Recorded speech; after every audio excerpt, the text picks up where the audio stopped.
এই ব্যায়ামগুলো করব, করে শরীর সুস্থ রাখবো। এই এই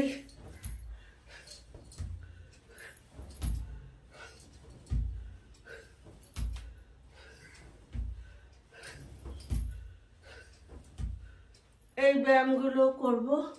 যত করতে পারবো তত আমাদের পা ভালো থাকবে, আমরা শরীরটাকে সুস্থ রাখতে পারবো।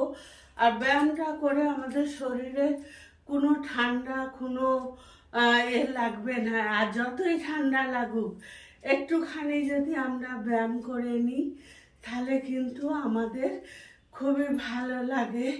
হ্যাঁ, একটু যদি আমরা এরম পাটা নাড়িয়ে নিই ভীষণ ভালো লাগবে।